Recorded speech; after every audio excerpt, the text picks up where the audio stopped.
Daddy Mac. Dang's 30 years got our way, trading life and markets every day.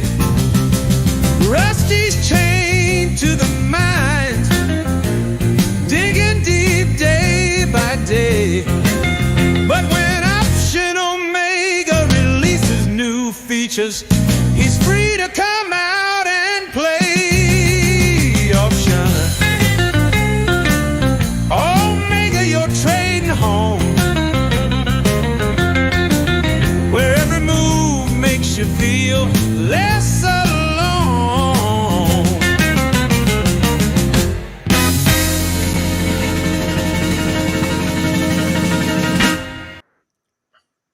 Bam. Morning. Bam. Morning, Good everybody. morning. How's everybody doing Happy. this morning?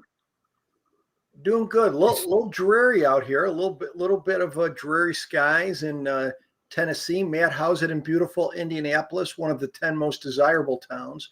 That's right. for It's jobs and stuff. we're in the summer slog here, so it's Summer slug. it's just another day. Today's Thursday, August 7th. So I can't believe we're already in part of the way through August. It's just been Yeah. a quick year, but yeah, it's going. All the parents with young kids. I don't ever remember. I mean, this is way back going to school and when the kids were in school, early August. But now it seems like it's game on, right? Kids are in school, parents are rejoicing. I'm joking. Parents are excited. They're Not a joke. It's Yeah. not a joke. It's not a joke. Troy, Yeah. It's not a joke at all. Yeah, I know. It's the time of year before, like in Tennessee right now, we've had some nice temperature weather Yeah. in exchange for some dreariness. So we've been ranging like 70 to 85, which for us this time of year is nice. Yeah. I think that this is what we call false fall, I think. And Oh, yeah. we'll have 2, 3 or more of these. Knoxville's Tennessee sucks because what happens is you'll go into October and you'll have the most beautiful days of your life, and you'll start getting your sweaters out, and then the next day it'll be 95, and you're like, Yeah. it's hard, you know. But here's the thing: I've got into my wife makes fun of me. I'm now kind of at that age where I'm like, winter never bothered me. I liked winter. Winter's now getting a little too cold for me. Wow. So I'm running out of seasons to like, really. That's Wow. the hard thing for me. So, you know, what are you going to do? But the nice thing is like, I have a climate controlled vehicle that doesn't, the windows work in it. And many people have asked me, Troy, The new Tesla. many people have asked me, Troy, are you going to, you're really not, you know, you're a sharp guy. You're really not going to just keep that truck, that piece of crap truck in your yard, right? You're not one of those guys. And I would say, yes, I am. Yes, I am. Now, I am one of those guys. That's not going anywhere forever. It's just parked there. Now, let me ask you, Troy, is there any, in honor of, the truck's been good to you. Is there anything, you got the bed of the truck in the back. Is there something you could do for the kids? Could that be turned into like maybe a little bit of a playground type thing? Or have you thought of what you might do with that truck? Could it be part of a? That's a good idea. That's a good idea. My wife is saying it's not going to be here forever. And so we're trying to figure that out. It's an internal dynamic right now. Shout out my wife. Speaking of shout outs, shout out the market being back to overnight action. That's fun. What are we up at right now? Where are we at? 37 in the futures. Okay. 64. So now we're to another big whole number, 6,400 area. And I love that. Maybe 60 points from the high now. I love that. Matt, what's your take on the overnight action? It feels like the Friday Thursday and Friday dip was like it's been for a long time. I guess it's just a buy the dip moment. I mean, Yeah. we're closing back in on 6,400. Vol's getting crushed. Yeah. I don't know what else there's to say. I feel like I've seen this movie 100 times. I feel like yeah. Go ahead, Dan. No, I agree. It seems like what Matt's. Yeah. I feel like this is fun action to me. I like overnight action a little bit because it just gives more responsiveness in the morning. You just have a higher probability of movement if we have a big move overnight in general. I mean, you move 30, 40 points overnight. There's going to be people who are trying to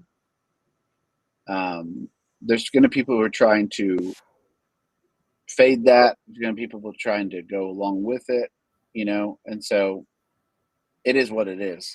But it's fun. It's certainly fun. Yeah, it also shows when Troy first said that, my first thought is, at least when you put in April in perspective, it's like the summer doldrums, the market's been really quiet up until, if you look at the previous 3.5 weeks before Thursday and Friday of last week and Monday. And now we're, when you think about how crazy maybe in April, we're getting excited about, 30-point moves, points. and we're like strapping them, let's get going. But you're right. It is getting a little, but at least there's a pulse. It's getting some movement. But I think, forget the tariffs, forget any of that. I think it's like what Matt said. It just, you know what? We did the dip, a little bit of a dip, and it's like back up, let's go to the highs. And it's like, that's what it seems like more than anything. I mean, it's funny, like in financial analysts or financial journalists, they have to get a reason, right? Instead of the real reason is probably what Matt just said, but that's not good enough. They need to say it's the journalists. I remember, I haven't said this in at least 4 days. I don't know if Tom's here, but in the pits, they would, they'd call some of the trading groups, Reuters and Dow Jones, at the end of the day. Can you guys hear me? Oh, yeah. boy. Yeah. I can hear you. No, this is, you keep going. I'll explain this. You asked me to keep going after looking at it. I know. It's kind of nailed me there. But Dow Jones and Reuters would call up and they'd ask, hey, why is the market up today? Or why is the market down? And most of the time, the traders would say, like Matt said, what's up? It dipped a little bit. It's coming up or whatever. But they want a reason, right? And they know there's really not necessarily a reason. So like today, you look at CNBC, well, it's the tariffs or whatever. But without the tariffs, you would have said the same thing. Hey, we did, buying the dip. I've seen this story before, but that's not exciting enough for the financial journalists and stuff. But anyways, Troy, there's definitely a good story here with the dog. We have a Mastiff. This is not a Mastiff. We have a giant Mastiff. Shout out Jeremy Parker in the chat. For those who don't know, Jeremy Parker is also known as Airbud in the Discord. Right. So shout out to Airbud in the Discord. The legend. The legend. Yeah, the legend. So this dog came to us from our neighbor's house. He kept running away to us. And eventually the neighbor's like, will you please keep him? The kids love him. It's great. We kept him. It's a great dog. When the dog sleeps, he 100% looks dead. And I walked into the front door and just saw him laying here. This looks like a dead dog to me. Correct me if I'm wrong, fellas.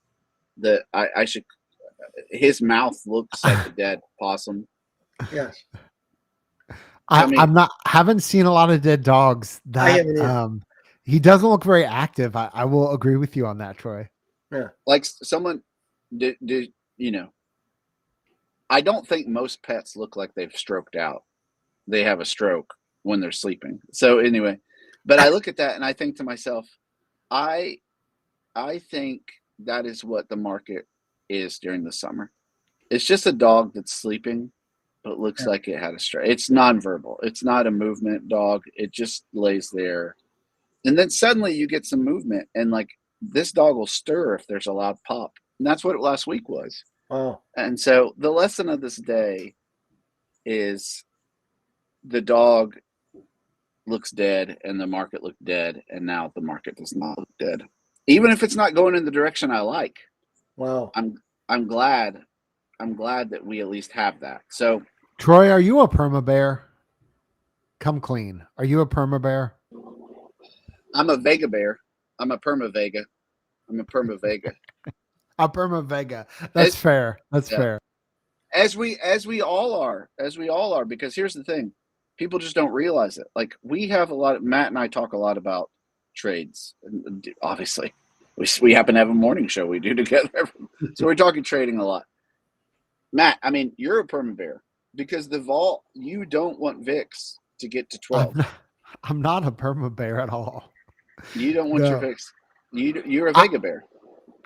Yeah, that's probably a better way to say it. Yeah, I don't want VIX at 12. I mean, I kind of am one of those people that believe that I believe in the great correction. Like at some point it feels like there's going to be a correction, but nobody knows when that's going to be, and nobody knows what's going to cause it. I mean, in today's world, it's like, I was actually thinking about this. And this is not something we normally talk about. What's the market cap of Bitcoin right now? Does any chat? Do you guys know the market cap of Bitcoin? It's like I'm sure Grok. 25,000. No. 25,000. To be clear, when I say market cap, I'm not talking about the value of a Bitcoin. I'm talking about what's the value of all the Bitcoin. And because it's a big number now, but in the scope of the global GDP, it's still rather small, I think is fair to say. And at the same time, it's highly tied into the same ecosystem that moves the market, trades NASDAQ, the Qs, SPY, all that kind of stuff. And I just wonder, I know it, I'm way out of my lane, but I just had this thought, like, if Bitcoin ever got hacked, that would be I think that would trigger a market black swan simply from the unwinding effects. And so I have no idea if it's even scientifically possible to, the chat is saying 2 to 3.5 million, sorry, 2 to 3.5 trillion in terms of Bitcoin market cap. If that got hacked, I think that would cause a black swan in the markets. And I'm not saying it's going to. I have no idea. I'm like the least educated person who's trying not to talk on the subject. My point is simply this. There's an increasingly complex number of things in the world that could cause a giant sell-off. And, one of the things that Taleb says about black swans is that you don't see them in advance, but in hindsight, they look more obvious, and I just think we live in an increasingly fragile world. But that being said, the bull argument is stonks go up. I mean, here's the counter. Look at how much money is in money market funds right now. I think it's a much bigger number than the market cap for Bitcoin. And so Troy and I are in the process of updating all the old OO shows for you guys so you can see what they're about and the chapters and whatnot. And I'm going back and watching those shows in March and April to take this conversation full circle, Dan, with what you talked about the market back a couple months ago.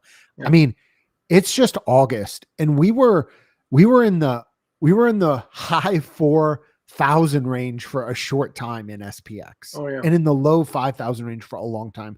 And now we're pushing, like, it's conceivable we could be at 6,500.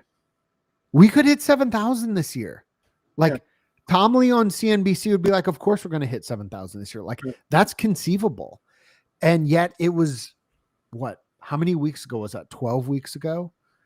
I mean, it was not that long ago. We were living in a very different market reality. Yeah. It's just how it goes. Yeah. I just say the reassuring thing, when you think about corrections or or black swans, aka tsunamis, right? I mean, the reality is, right? Right, anything can happen. You live in San Francisco, why would you live there? You're going to have an earthquake. Why would you live in Chicago? You're going to get shot, right? I mean, it's going to happen, right? Right. Probably will. But the thing is, when you look at like the 87 crash or COVID correction, 800 points in 5 weeks. I remember I was in San Francisco doing a seminar, and right when it started. But again, you think, oh, I'm going to get destroyed or whatever on a trade, but it didn't go down 800 points in a day or 2 days. It'll start with a 70, a tremor or a leak of the volcano, and you'll see the big candle. And so that is kind of, you'll see some warning sign where you can, hey, if you want to get some protection, if you want to take it off, whether it be the COVID correction or the 87 crash, which was a big one for those who are old enough. But the 87 crash that happened in October, the train left the station in about September, started going down. So there were, you're generally not getting, yes, Matt brings up a good point. Okay, the Bitcoin infrastructure gets hacked, but I don't remember seeing, other than maybe, I don't even remember, I'm thinking the 2000, when was it, the banking thing with the mortgages and stuff, that went pretty quick. But for the most part, I would wait. If we have range bound trades, pick whatever trade you want. And it's interesting, like Matt, when we think about, like when Troy asked a question to Matt about what would you like Vega, or sometimes we think we're talking about what strategies. You're talking about, maybe Matt, correct me if I'm wrong, but when Troy said that about Vega, you're thinking what's in your mind, a specific strategy I do, a specific duration, a very tailored thing. What's the best Vega for that, right? Yeah. It might be a 3-day double calendar or a 5-day. That's right. Well, what about the other strategies out there?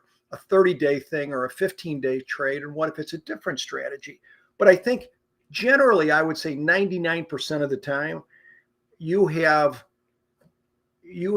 opportunity to do something once it starts. Now, I think there's times, like Troy will talk about, and Matt will talk about insurance or hedging. And I think there's times to do it. And I think the old adage, buy when you can, not when you have to. I think when the VIX is 12, I'm thinking more, I don't mind 12. I mean, I've done a lot of, credit spreads and double calendar, a lot of stuff like that can work really well at a 12. It's just that you don't like it as much, right? It's not as, it's like, having vegetables out of season. They might not taste as good as a farmer's market type thing. That's right. Anyways, but No. I think it's just the you get used to whatever volatility environment you're at, but we think of our strategy, right? What's the best? The best for a double calendar is this, the best for a, whatever. But again, I think people just need to get to look at most of, here's the reality. Most of the time you're in a low vol environment, right? Over time. And what do? I mean, there's plenty of stuff to do in a low vol environment, because that's where, and all these strategies work in a low vol environment, but they just give you a bad feeling because they're not as, you'd rather do, in a way you say, I'd rather do an iron condor or a credit spread when the VIX is 82. But in a way, I'd rather avoid that like a plague, because that means something, your biggest risk is a range bound trader is your price risk. And that means there's some major problems going on and you don't have stability. And that's why you're getting 80. Anyway, I mean, the rant, but I think it's the whole I don't think I've ever said his name correctly. Troy, again, is it Taleb? Nassim Taleb. Yeah, but all I got to say, I think being like, I think Matt and Troy do, very calculating, buying some insurance on a monthly basis is great. But, I encourage people, try to go out there. I mean this tongue in cheek, and have negative theta on your portfolio of trades every day for the next year, and tell me how that works, right? And I think that you can have hedging but net positive theta, right? I mean, even Hassim, I don't know, is he net negative theta? But that's generally not a good, to be negative theta every day. I mean, I've seen people carried out of the CBOE. Literally. Right. The guys that, back spreaders or negative theta guys, yes, for a month of the year or every 2 years, they're like walking around with fur coats and, king's hats and, chauffeurs and everything. But the rest of the year, they're borrowing, right? Because they've gotten destroyed. So negative theta trades overall if it's part of your portfolio, wonderful. But, I mean, Matt, even when you're doing hedging and Rick's, you're still positive theta, right? I mean, I think overall, the way that I think about portfolio construction now, and this has evolved, is that like I've gotten more discerning of what things I add to the portfolio, not based on their individual metrics, but how they work in the scope of the portfolio. I've just gone into that more and more and more. So, actually I had a Rick on yesterday, and one of them that we did a YouTube video, like and subscribe, I'll show my YouTube channel, about using VIX intraday move to trigger the Ricks. And it's like tradition when I put a new trade on. Everybody knows this, right? When you do a new strategy for the first time, what does it do the first time? Always lose. It always loses. So I was like, oh, I could put it as a negative right now, but I did a real good job of not checking on it. It didn't have an exit. It just chilled, and it didn't lose. So, hey, happy days. Speaking of Nassim Taleb, the point of saying, like, in hindsight, it always looks clear. The thing to me is, it's the classic example to me is the homeschool prom. I was homeschooled, went to the prom. I can say as a 40-something-year-old looking back, I probably wasn't going to end as well as I wanted it to. But it happened. The homeschool or the prom? The homeschool prom. Okay, the homeschool prom. Okay. Now, just a little bit of context, Troy. I think the chat is probably dying to know. If they're not dying to know, I'm dying to know. And Dan and I are co-hosts, so we want to hear a little bit. We just need like 30 seconds on what is a homeschool prom. Are you only allowed to go if you're homeschooled? How do you get the word out on this? Where is it held? Those are just a couple of the essentials. I'll work backwards. It was at a golf club. Okay. Nice. So very nice. That sounds fancy. Yeah. Yeah. I have no idea how it was, because the people I went with were completely different homeschool section than I was. There were probably 75 kids there total. And the biggest difference is, I think when you go to a prom, you try to dance in a sexy way with the opposite sex most times. And at a homeschool prom, you dance very, very far away from each other. I'll try to pretend we're going to get a demonstration here, Matt. So a homeschool, like a normal prom, you're about, your goal is, let's say you're the lady. So you're right here. I'm tall. You're going to be right there on me. Okay. Just slow dancing. Right. That's the thing. This is a homeschool prom. Okay. Boy. About the distance of saying and instead of sexy songs, you're saying I'm not ashamed to let you know. I want this. It's very Christian songs. And so I loved it. It's like COVID, 6 feet apart. We were the original social distancers for sure. And so homeschool prom at the time, great. Looking back, I should have saw some problems with it. Would I do it again? Absolutely. So on that note, here we go. Rob said to our discussion about hedging and all that stuff, just sell puts. So here's the deal. We're going to look at this real quick. Okay. Okay. We got two. We're going to continue our test. I have improved upon it a very small amount. Take it and run with it. Like, just sell the put spread, dude. Like, don't overthink it, man. It's those with courage that get the Lambos, dude. Here's what I really like, though. I like, it feels like 2DTE is, let me use this analogy. All right. I had a spicy morning, spicy evening. I'm drinking coffee today, but I had decaf. Okay. And I put salt in my coffee. Wow. Are you guys doing this with the salt? What's the thought process? No, I'm not. Okay. I'm going to give you some coffee advice. And my level of coffee knowledge is slightly above my Bitcoin knowledge, which stay basically none at all. If you want it, there are certain subjects that I feel like I can carry a conversation about. Coffee and Bitcoin are not really two of them, but it's about salt in the 2DTE, because I often think of salt as its own spice, and my thinking has shifted on salt. And I know that in the Option Omega subscriber base, there is a world-class chef. So please weigh in the chat, because I know we have one.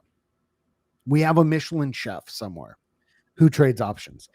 So I've started thinking of it as a flavor enhancer, and I'm using it in everything now. Not a lot, not a big amount. Like, I just use a pinch, but it makes the coffee taste more coffee.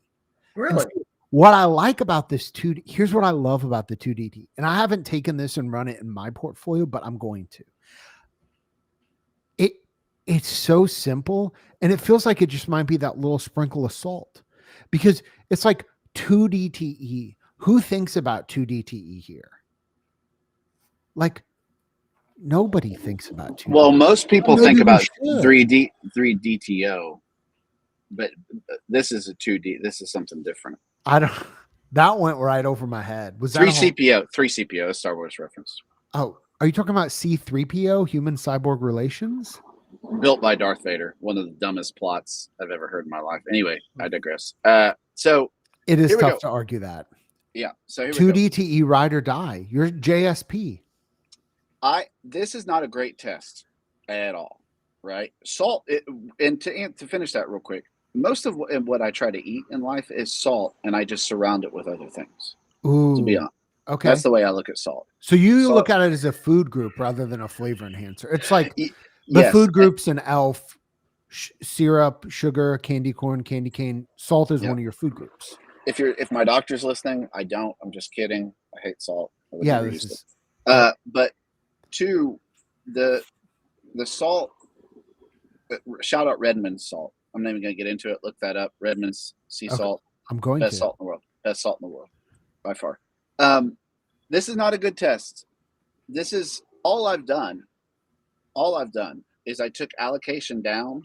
We ran it back to dailies, and I changed the VIX to where it's a move up. And I actually did a lot of changes now that I'm going through. You float the entry. Okay. Float the entry, and it's above 5-day SMA. Okay. I don't even want to spend time on this. I put it in the chat. Okay. Before I forget, last thing, me writing the description of today's show is going to be wild. We talked about salt. We talked about Tesla. We talked about homeschool proms. We talked about hedging. C3PO got a shout out. Human cyborg relations. Troy, can I say something real quick about this? Please. Before we put it in the funeral parlor. I'll tell you what I like about the trade. Obviously, you can find some things maybe you don't like. I like the fact, as always, I look at the risk reward, okay, you're putting up about $2,500 of margin. It's 25 wide spread. You're bringing in about $10. So if you just butcher it with risk management, you're losing what? If you make $10 on the credit, the most you could lose is $1,500, right? So there's nothing, it's not going to be like you're doing a 10 delta thing and you lose 5-6 times more. So that's good. I like the average winner versus the average loser. Somebody could do it narrower. And I like the SMA because you're just saying, hey, a little bit of directional. Let's make sure we're going up, right? You're staying with the put credit spread. There's got to be some reason for doing it. So I think it makes sense. And 65%, but this would be something if you said to me, Dan, would you automate this? Have any problem just as it is there? I wouldn't have any big trouble. I mean, you could tweak it, automating it, because I'm looking at the risk reward. I'm looking at the win percentage. I can hang in there with this thing. I'm not going to, right? You don't, if you look your winners versus your losers, I mean, the only thing here is your size, and your size is kind of consistent between a 14 and 18 contracts, right, Troy? But I mean, don't you think you could handle, if I said, Troy, you're going to stay with this for 3 months, you'd have no big problem, would you? Or what would be your big problem with this? Troy's a weirdo, so don't do what Troy does. But again, see previous discussion of Homeschool Prom. But the thing I don't like about these type of trades, I have some of these trades. So I say that, and I look at the last 3 days there. Well, that's what I was going to say. Yeah. So here's I say that, and then I look at those. I'm like, I want to go hide. I know it's clearly a trend following trade. Yeah, trend, right. You're above the 5 SMA. You want just calm times. You're putting it on anytime there's a little bump and vol. But here's there's a sequence risk, because once the trend is broke, you might have a couple on. You're probably not going to have that many on because it's just 2 day. That's a good point. But you might have a couple on. So this would be in addition to how I would do this if I wanted to run this. I would come up with another test that is a low cost payoff for when the trend breaks. And you could back test that. You could basically say, like, if we're breaking down trend, I'm going to lose most all the time, but when I win, I need the winners to outsize the losers, and treat that as a little bit of a hedge as a portfolio. Does that make sense? Say that again. So you want to ride the dragon. It's a trend following trade. Yeah. And it might be your bread and butter, but if you want to put another trade on, a different type of test that back tests when the trend is broken. A separate trade. A separate trade. Gotcha. Almost like as like a deal. Yeah. Yeah, exactly. Almost as a cheap hedge to this particular trade that is positive MAR. And if you could do that, I would feel a lot better about this type of trade, because then you feel a little protected. You can't protect yourself against everything. I mean, it's part of life. But with this type of trade, I do think the sequence risk could be rough for you emotionally.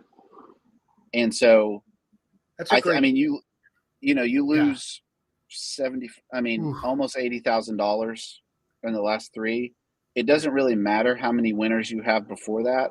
That's going to hurt. And so I think maybe a supplement to this.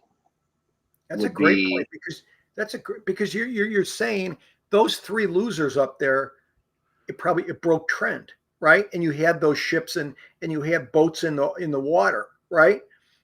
Whereas your other, that's exactly right. Yeah. Whereas your other trade, once the trend was broken, hopefully on those 3 days where you lose 70, 80 grand, you pick have picked up 30 or 40, right? That's the right. idea.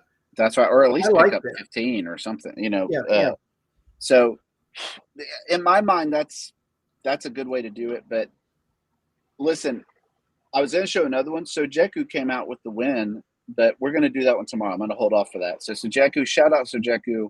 Shout out Sujeku in the chat. One of the stalwarts in the chat. We see you.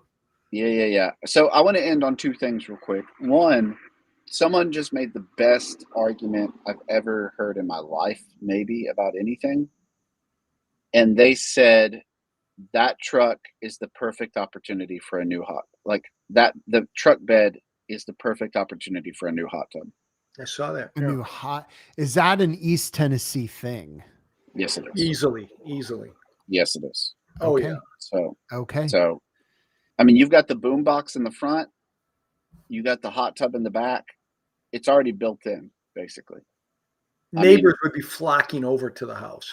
Oh, I mean, and as East Tennesseans, we would obviously have guns to keep them away.